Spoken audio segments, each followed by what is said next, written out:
আজকে তোমাদেরকে আমি সতর্কবাণী একটা গল্প শোনাবো। তোমরা সবাই সতর্ক হবে, তোমরা যারা অনলাইন থেকে কেনাকাটা করো সবাইকে আমি সতর্ক করার জন্য এই ঘটনাটা বলতেছি। ভিডিওটা অনেক বড় হবে, তারপরও ফুল ভিডিওটা দেখবা, তাহলে বুঝতে পারবা যে আসলে এখনকার বর্তমান সময় মানুষ কেমন এবং কিভাবে তোমাকে চলাফেরা করতে হবে, অনেক সতর্ক করবে চলাফেরা করতে হবে। তোমার একটু ভুলের জন্য তুমি কিন্তু অনেক কিছু হারাইতে পারো।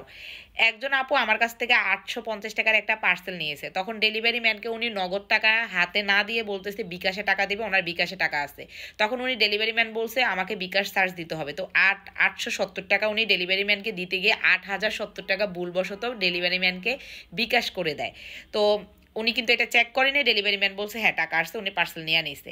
তারপরে 10 দিন পরে উনি নাকি আর বিকাশে ঢুকে নেয়। 10 দিন পরে যখন উনি বাজার করতে গেছিল, বাজার করতে যাই উনি দেখে ওনার বিকাশে কোনো টাকা নাই। তখন উনি মেসেজ চেক করে বলে আমার বিকাশের টাকা গেল কই। তখন দেখলো কি ওই ডেলিভারি ম্যানকে উনি 8070 টাকা ভুলবশতে দিয়ে দিয়েছে, কিন্তু ডেলিভারি ম্যান ওনাকে জানায়নি।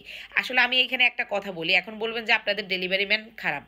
আমার কিন্তু কোনো নিজস্ব কোনো ডেলিভারি ম্যান না, আমরা স্টেট ফাস্টের সাথে কাজ করি। আমি বলবো না যে স্টেট ফাস্ট খারাপ। স্টেট ফাস্টের সব ডেলিভারি ম্যান ভালো না, আবার সব ডেলিভারি ম্যান খারাপও না। আজকে আমি 2 থেকে 3 বছর রানিং কাজ করতেছি, আলহামদুলিল্লাহ ওদের সার্ভিস অনেক ভালো। বাট সব কিছু মিলেই কিন্তু মানুষ, ভালো খারাপ সব কিছু মিলেই কিন্তু মানুষ হয়, সমাজ হয়, সমাজে ভালো মন্দ সব কিছু মিলেই কিন্তু মানুষ হয়। ঠিক আছে, আমাদেরকে সতর্কভাবে থাকতে হবে, এইটাই। তারপরে 10 দিন পরে উনি ডেলিভারি ম্যানকে জানাইছে যে ভাইয়া আপনার এখানে ভুলবশত আমার এখানে টাকা চলে গেছে এভাবে এভাবে।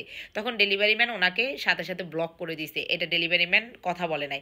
তখন উনি তো কান্নাকাটি শুরু করছে যে আমার হাজব্যান্ড যদি জানে, আমাকে বিশ্বাস করে সংসারে দায়িত্ব দিয়েছে, আমাকে টাকা পয়সা দেয়, আমি যদি এই ধরনের কোনো কাজ করে আমার হাজব্যান্ড আমাকে ভুল, মানে অনেক কান্নাকাটি শুরু করছে। আমাকে ফোন দিয়ে বলতেছে আপু এমনি এমনি।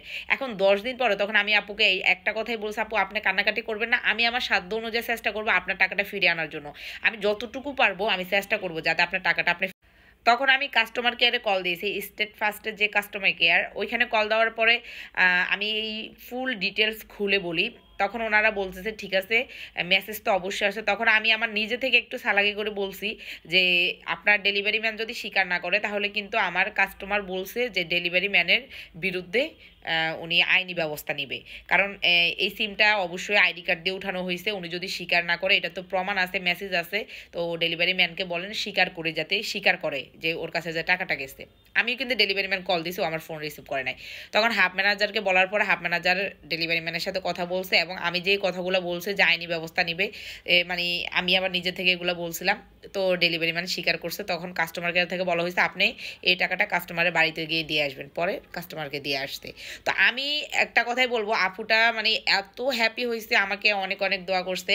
যাই হোক, আমি আমার উসিলা যে উনি টাকাগুলো পাইছে এটাই আমার কাছে অনেক অনেক আল্লাহ তালা ওনার, মানে ওনার এটা হালাল টাকা, আল্লাহ তালা ওনাকে আবার ফিরিয়ে দিয়েছে। হয়তো আমি কথা বলছি, আমার এই সামান্য কথা বলার জন্য হয়তো উনি টাকাটা পাইছে। তো যাই হোক, এইভাবে আপনারা বিকাশে টাকা দিতে, যদি আপনারা ডেলিভারি ম্যানকে বিকাশে টাকা দেন, একটু সতর্কভাবে দিবেন, দেখে শুনে দিবেন। এভাবে তাড়াহুড়া করে এই যে কত বড় একটা বিপদ হয়ে গেল। তো সবাই ভালো থাকবেন, সুস্থ থাকবেন, সতর্ক করার জন্যই আমি এই আপনাকে ঘটনাটা বললাম।